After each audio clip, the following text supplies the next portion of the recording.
दोस्तों, जरा अपनी स्क्रीन पे ये नज़ारा देखिए।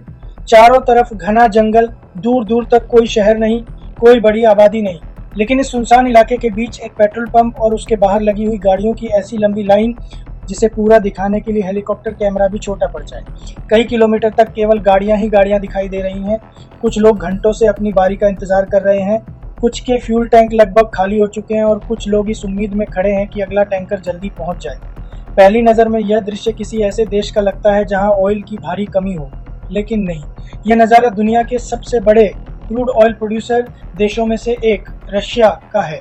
अब जरा रुकिए और सोचिए, जिस देश के पास दुनिया के सबसे बड़े ऑयल रिजर्व्स हैं, जो हर दिन लाखों बैरल क्रूड ऑयल निकालता है, जिसने दशकों तक यूरोप सहित दुनिया के कई देशों को एनर्जी सप्लाई की है, उसी रशिया में पेट्रोल और डीजल की कमी कैसे हो सकती है? क्या उसके ऑयल वेल्स सूख गए? क्या उसके पास क्रूड ऑयल खत्म हो गया? या फिर इसके पीछे ऐसा खेल चल रहा है जिसने पूरी दुनिया की एनर्जी स्ट्रेटजी बदल कर रख दी है?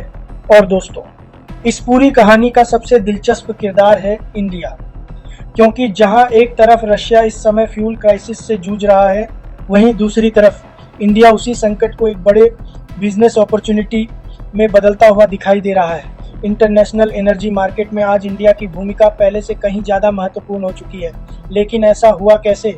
यही कहानी आज हम आसान भाषा में समझेंगे।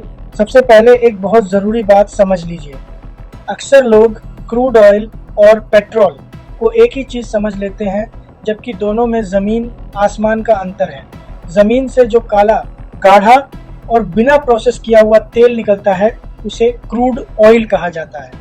इस ऑयल को सीधे किसी कार, बाइक या ट्रक में नहीं डाला जा सकता। इसे पहले विशाल रिफाइनरी में भेजा जाता है, जहां कई जटिल प्रोसेस के बाद यही क्रूड ऑयल अलग अलग प्रोडक्ट्स में बदलता है। इसी से पेट्रोल बनता है, डीजल बनता है, एविएशन फ्यूल बनता है, एलपीजी बनती है, लुब्रिकेंट्स बनते हैं और कई पेट्रोकेमिकल प्रोडक्ट्स तैयार होते हैं। यानी असली कमाई केवल ऑयल निकालने में नहीं, बल्कि उसे वैल्यू एडिशन करके बेचने में होती है। यही वजह है कि दुनिया में जिन देशों के पास मॉडर्न रिफाइनरीज हैं, वे केवल ऑयल बेचकर नहीं, बल्कि रिफाइंड प्रोडक्ट्स बेचकर कहीं ज्यादा रेवेन्यू कमाते हैं। अब आते हैं रशिया की तरफ। पिछले कई महीनों से रशिया और यूक्रेन के बीच युद्ध केवल सीमा तक सीमित नहीं रहा। यूक्रेन ने अपनी मिलिट्री स्ट्रेटजी में बड़ा बदलाव किया।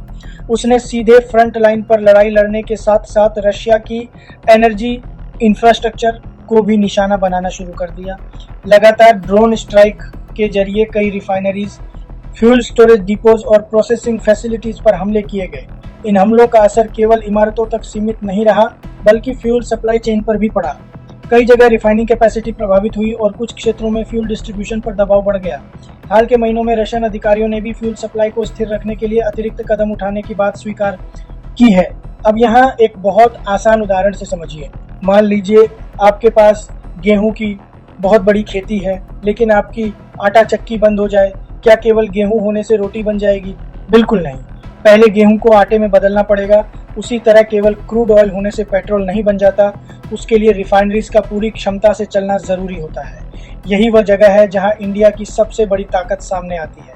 आज इंडिया दुनिया के सबसे बड़े रिफाइनिंग हब्स में से एक है।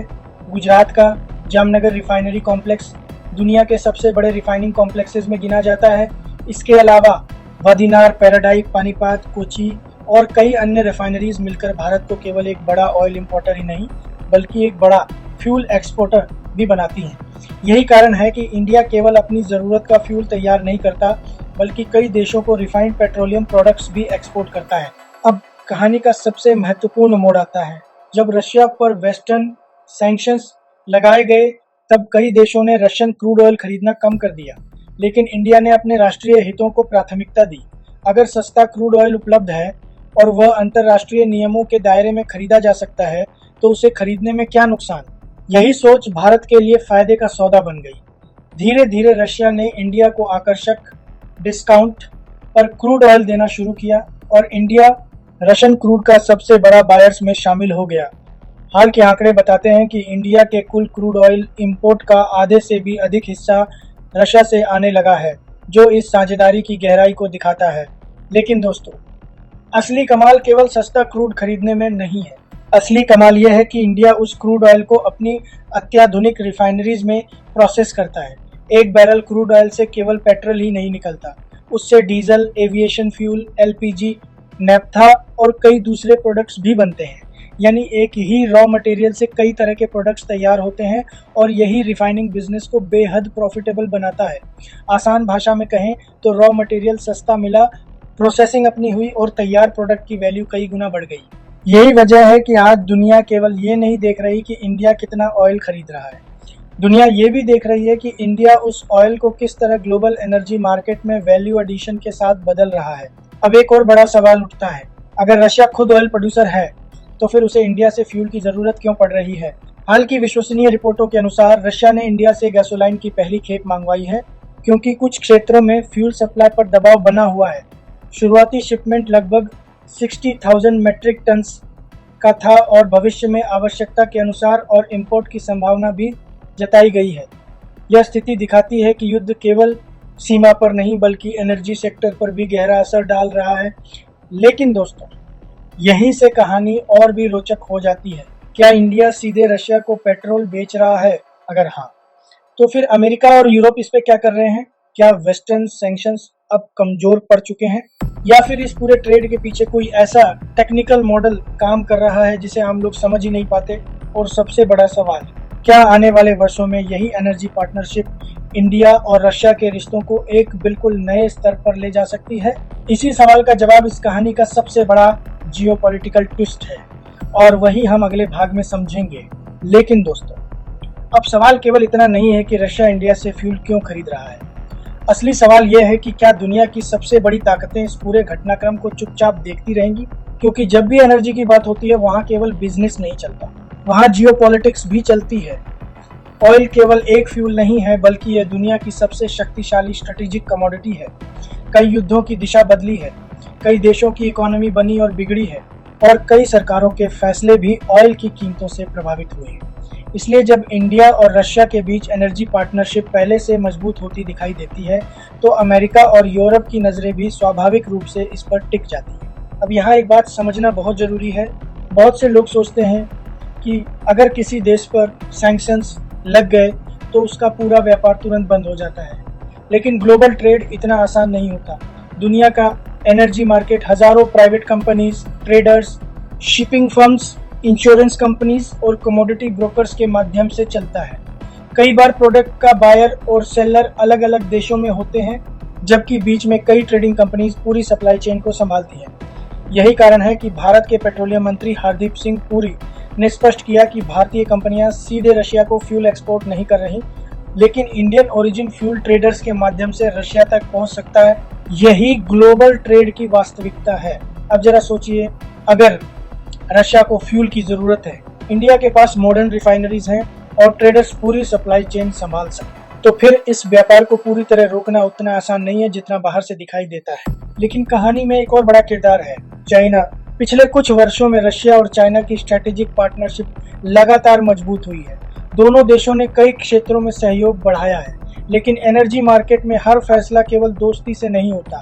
वहाँ सबसे पहले अपनी इकोनॉमी, अपना प्रॉफिट और अपनी डोमेस्टिक रिक्वायरमेंट देखी जाती है। यही वजह है कि आज इंडिया भी रशिया के लिए एक बेहद महत्वपूर्ण एनर्जी पार्टनर बन चुका है। रशिया के लिए यह केवल फ्यूल खरीदने का मामला नहीं है, बल्कि सप्लाई चेन को स्थिर रखने का भी सवाल है। अब जरा इंडिया के नजरिए से इस पूरे घटनाक्रम को देखिए। इंडिया दुनिया का तीसरा सबसे बड़ा ऑयल इंपोर्टर है। हमारी इकोनॉमी तेजी से बढ़ रही है, इंडस्ट्रीज बढ़ रही हैं, व्हीकल्स की संख्या बढ़ रही है, एविएशन सेक्टर लगातार विस्तार कर रहा है। यानी आने वाले वर्षों में इंडिया की एनर्जी डिमांड और भी तेजी से बढ़ने वाली है। ऐसे में अगर इंडिया को कॉम्पिटिटिव प्राइस पर क्रूड ऑयल मिलता है तो उसका सीधा फायदा हमारी इकोनॉमी को मिल सकता है। हाल के महीनों में रशिया से भारत का क्रूड इंपोर्ट रिकॉर्ड स्तर तक पहुंचा और भारत के कुल इंपोर्ट में उसका हिस्सा आधे से भी अधिक हो गया। लेकिन इसका मतलब ये बिल्कुल नहीं है कि इंडिया किसी एक देश पर पूरी तरह निर्भर हो जाएगा। भारत की सबसे बड़ी ताकत हमेशा से उसकी बैलेंस्ड फॉरेन पॉलिसी रही है। इंडिया रशिया के साथ भी संबंध रखता है, अमेरिका के साथ भी स्ट्रेटेजिक पार्टनरशिप बढ़ा रहा है, यूरोप के साथ भी ट्रेड एग्रीमेंट पर काम कर रहा है, मिडल ईस्ट के साथ भी एनर्जी कोऑपरेशन मजबूत कर रहा है। यही संतुलन भारत की सबसे बड़ी कूटनीतिक ताकत है। अब सवाल आता है, क्या इसका फायदा आम भारतीय को भी मिलेगा? इसका जवाब थोड़ा जटिल है। अगर इंडिया को सस्ता क्रूड ऑयल मिलता है तो रिफाइनरीज की लागत कम हो सकती है और एक्सपोर्ट कॉम्पिटिटिवनेस बढ़ सकती है। इससे refining sector, ports, shipping, logistics और कई संबंधित इंडस्ट्रीज को फायदा मिल सकता है। लेकिन भारत में पेट्रोल और डीजल की रिटेल प्राइस केवल क्रूड ऑयल से तय नहीं होती। इसमें taxes, freight, marketing cost, currency exchange rate और गवर्नमेंट पॉलिसी भी महत्वपूर्ण भूमिका निभाते हैं। इसलिए इंटरनेशनल मार्केट में सस्ता ऑयल मिलने का मतलब हमेशा पंप पर तुरंत सस्ता पेट्रोल नहीं होता। अब स्टॉक मार्केट की बात करते हैं। ऐसी परिस्थितियों में इन्वेस्टर्स की नज़र सबसे पहले उन कंपनियों पर जाती है जिनका सीधा संबंध एनर्जी सेक्टर से होता है, जैसे Reliance industries, Indian oil corporation, Bharat petroleum, Hindustan petroleum, ONGC और नयरा एनर्जी जैसी कंपनियां। लेकिन किसी भी स्टॉक में निवेश केवल एक खबर के आधार पर नहीं करना चाहिए। किसी कंपनी की earnings, debt, refining margin, government policy और ग्लोबल ऑयल प्राइसेस जैसे कई फैक्टर्स मिलकर उसके भविष्य को तय करते हैं। अब जरा भविष्य की तस्वीर देखिए।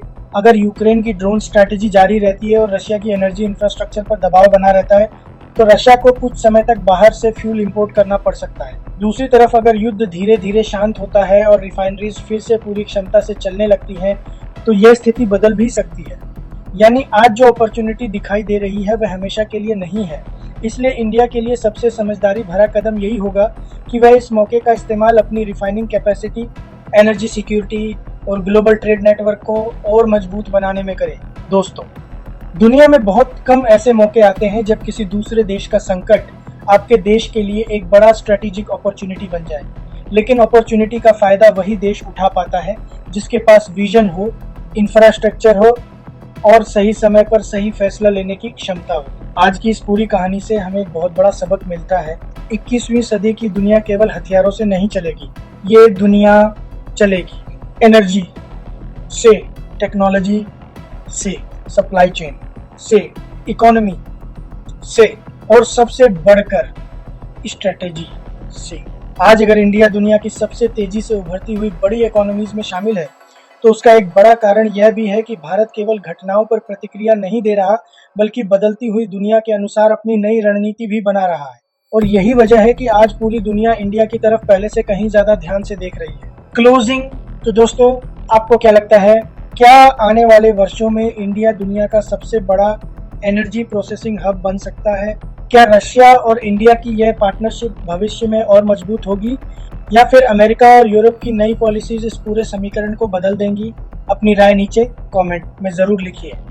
मैं आपके विचार पढ़ता भी हूँ और कई बार उन्हीं से अगली वीडियो का विषय भी चुनता हूँ। अगर आपको हमारी ये वीडियो पसंद आई हो और आप चाहते हैं कि दुनिया की बड़ी geopolitics, economy, defence, stock market, AI, technology और इंटरनेशनल अफेयर्स को इसी आसान भाषा और गहराई के साथ समझाया जाए, तो इस वीडियो को लाइक ज़रूर कीजिए।